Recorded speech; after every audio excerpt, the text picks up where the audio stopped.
नमस्कार दोस्तों, मैं शशवीर पवार आप सभी का अपने YouTube चैनल पर बहुत बहुत स्वागत करता हूं। दोस्तों, आजकल आप देख रहे होंगे फेसबुक में, इंस्टाग्राम में या फिर जितने भी सोशल मीडिया प्लेटफॉर्म हैं वहां पर एक पोस्ट और वीडियो बहुत ज़्यादा वायरल हो रही है, जिसमें उत्तराखंड के लोग भू कानून की मांग कर रहे हैं। आखिरकार ये भू कानून क्या है? उत्तराखंड के लोग भू कानून की मांग क्यों कर रहे हैं? क्या इस भू कानून से लोग नाखुश हैं? क्या जो कानून उत्तराखंड में है वो अदर स्टेट में भी है? आज की इस वीडियो पे हम इसी विषय पर चर्चा करने वाले हैं, तो वीडियो को एंड तक देखिएगा। वीडियो बहुत इंटरेस्टिंग होने वाला है। ज़्यादा टाइम वेस्ट नहीं करते हैं, सीधे चलते हैं वीडियो की तरफ। तो पहला टॉपिक है कि भू कानून क्या होता है। भूमि से संबंधित जितने भी कानून भारत सरकार द्वारा बनाए गए हैं वो भू कानून होते हैं।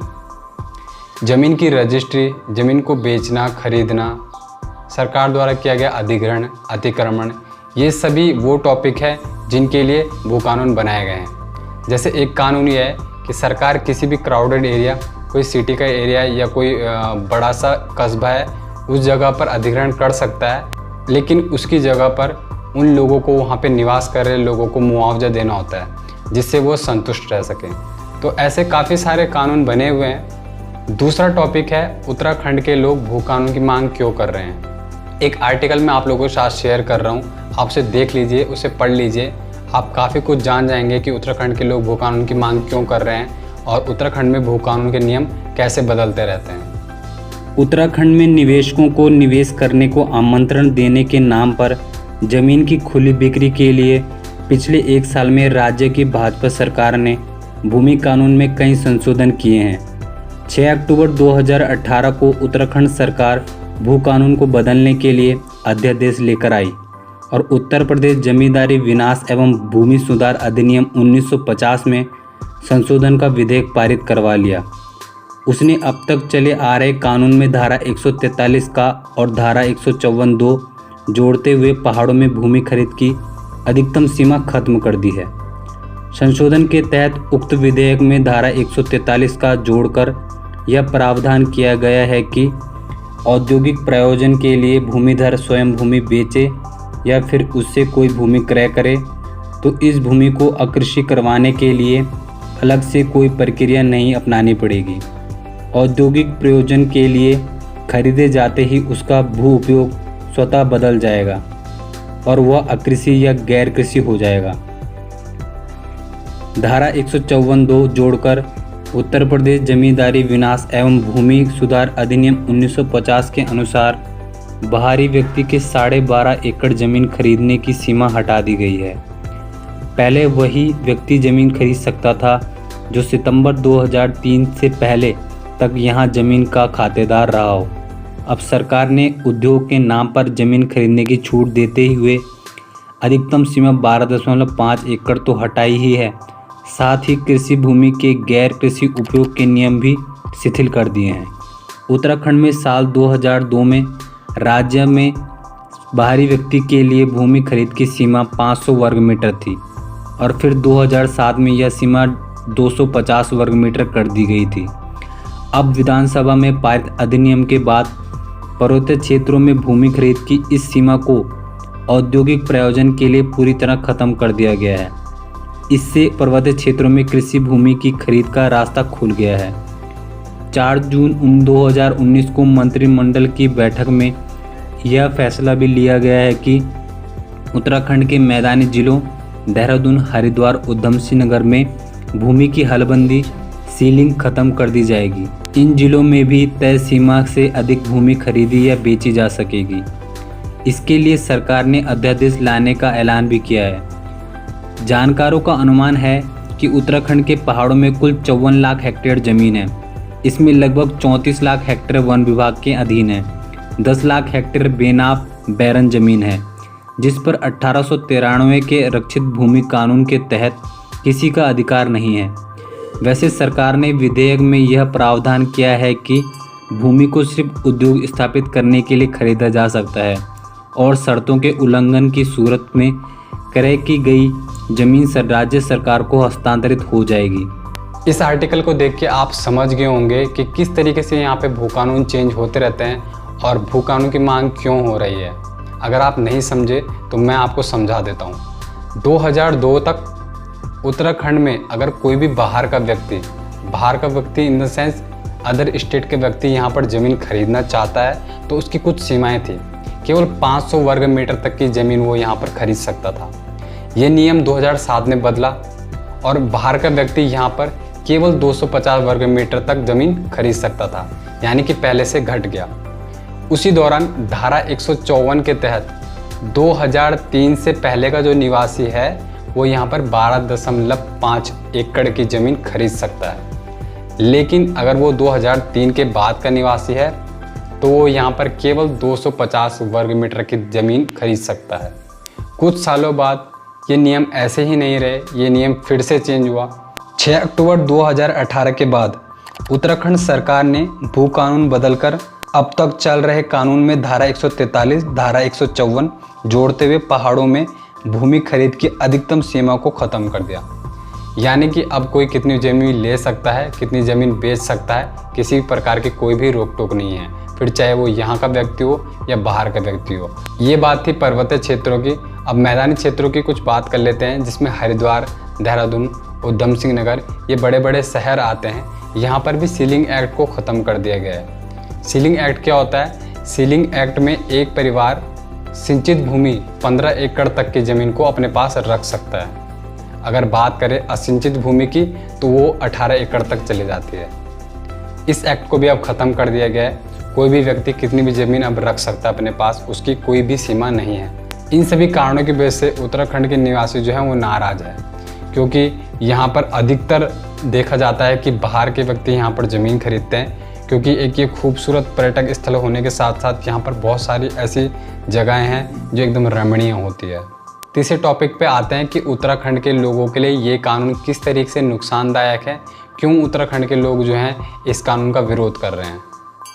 तो यहाँ पर आप देख रहे हैं 2 मानचित्र हैं, एक हिमाचल प्रदेश का है और एक उत्तराखंड का है, और कुछ नतीजे दिए गए हैं जो इनके भू कानून के आधार पर है। हिमाचल प्रदेश में जो भू कानून है, मूल निवासी ही ज़मीन खरीद सकता है। इसके आधार पर जो नतीजे निकलते हैं वो कैसे हैं? पलायन नहीं होता है, रोजगार बढ़ता है और अपराध की संभावनाएं बहुत कम होती है। उसी के विपरीत अगर उत्तराखंड में देखा जाए तो उत्तराखंड में जो भू कानून है, कोई भी ज़मीन खरीद मूल निवासियों पर ऐंठ सकता है, पलायन बढ़ता है, रोजगार नहीं रहता है और अपराध की संख्या जो है दिन ब दिन बढ़ती ही जा रही है। तो उत्तराखंड से हमेशा हिमाचल प्रदेश का कंपैरिजन किया जाता है, क्योंकि उत्तराखंड और हिमाचल प्रदेश दोनों ही नॉर्थ के स्टेट हैं और काफ़ी खूबसूरत स्टेट हैं और हर साल यहाँ पे पर्यटकों का तांता लगा हुआ रहता है। उत्तराखंड हिमाचल की जो भौगोलिक स्थिति है और जो जलवायु है वो भी काफ़ी सेम है, यहाँ तक कि पहनावा भी मिलता जुलता है, तो इसीलिए हिमाचल प्रदेश से इसको कंपैरिजन किया जाता है। यहाँ पर हिमाचल प्रदेश और उत्तराखंड के भू कानून का कंपैरिजन किया गया है और उसके बेसिस पे इस भू कानून से क्या फ़ायदे और नुकसान है वो बताए गए हैं। तो हिमाचल प्रदेश का जो भू कानून है उससे क्या फ़ायदे हैं? कोई भी बाहर का व्यक्ति ज़मीन नहीं खरीद सकता, ज़मीन की रक्षा करके अपने स्वाभिमान की रक्षा, किसी की गुलामी नहीं करनी पड़ती है, जनसंख्या पर नियंत्रण रहता है और संस्कृति का संरक्षण होता है। उत्तराखंड के भू कानून में कोई भी व्यक्ति किसी भी वर्ग का आकर ज़मीन खरीद सकता है। उत्तराखंड में आकर यहीं के लोगों से दुर्व्यवहार होता है। पलायन का ये सबसे बड़ा कारण हो सकता है। बाहरी लोगों की वजह से संस्कृति का नाश हो जाएगा, जल जंगल व पर्यावरण का ह्रास भी होगा। ये कुछ टॉपिक है जो यहाँ के लोगों के लिए नुकसानदायक है अगर ये भू कानून यहाँ पर रहता है। इसके अलावा अगर बात करें हम तो नागालैंड में आर्टिकल 371 ये लागू है, जिसके मुताबिक कोई भी व्यक्ति जो नागालैंड का स्थायी निवासी है वह राज्य में ज़मीन नहीं खरीद सकता। ऐसे ही सिक्किम में भी है। सिक्किम में लागू अनुच्छेद 371F के अनुसार राज्य सरकार के पास सभी ज़मीनों को अधिकार प्राप्त है। भारत में विलय से पहले अगर किसी के पास उसकी निजी ज़मीन भी है तो उस पर अब सरकार का राज्य हो चुका है।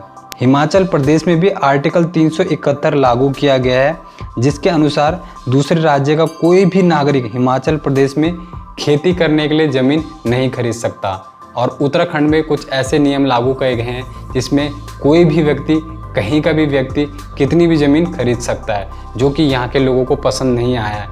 हालांकि सरकार ने इस नियम को लागू करने के पीछे की वजह औद्योगिक प्रयोजन बताया है, लेकिन ये सिर्फ एक हवाला या फिर बहाना हो सकता है, पूर्व आईएएस सुरेंद्र सिंह पंगाती जी कहते हैं कि हिमाचल प्रदेश में भी उद्योग आए हैं, पर वहाँ अब भी बाहरी लोगों का ज़मीन खरीदना प्रतिबंधित है। अब एक वीडियो मैं आप लोगों के साथ शेयर कर रहा हूँ। इस वीडियो को देख करके आप समझ जाओगे कि उत्तराखंड की खूबसूरती या उत्तराखंड के ऐसे पर्यटक स्थल जहाँ पर लोग बहुत ज़्यादा घूमने के लिए जाते हैं, जहाँ पर पर्यटकों का तांता लगा हुआ होता है, वहाँ पर किस तरीके से बाहर के व्यक्ति आकर के ज़मीन पर कब्जा कर रहे हैं या कब्जा करने का अधिकार जता रहे हैं।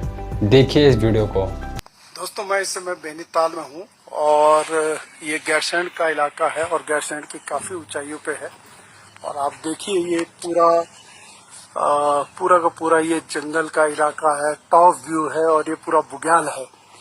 और ये बेनीताल सामने दिख रहा है, जो मैं इशारा कर रहा हूँ ये बेनीताल है। और बेनीताल में यहाँ पर पूरा पानी भरा रहता था, ताल है, लेकिन हमें खबर लगी थी कि ये सूखने लग गया है। तो हम इसको कि कैसे रिवाइव किया जाए, क्या प्रोजेक्ट सरकार को दिया जाए कि किस तरीके से ये पानी का रिवाइवल हो सकता है, इसके लिए हम आज यहाँ पर पहुंचे थे वृक्षाबंधन अभियान के तहत।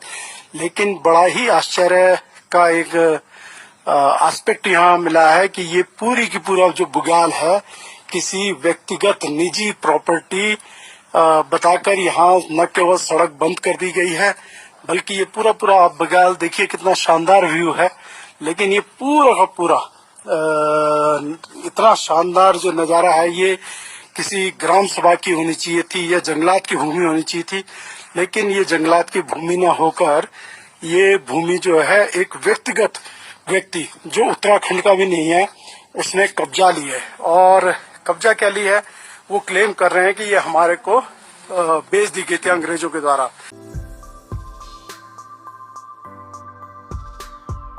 तो उत्तराखंड का निवासी होने के नाते मैं ये कहना चाहूँगा कि जितने भी लोग उत्तराखंड के मूल निवासी हैं या फिर जो यहीं पर रहते हैं, उनसे निवेदन है कि चंद पैसों के लालच में आकर अपनी खूबसूरत ज़मीन को ना बेचें।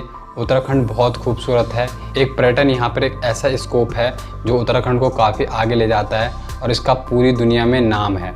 और कुछ प्रॉपर्टी डीलर जो चंद कमीशन के लिए अच्छी जगहों को बिकवा देते हैं, उन सभी से मेरा कहना है कि प्लीज़ ऐसा ना करिए और उत्तराखंड की खूबसूरती को बनाए रखें।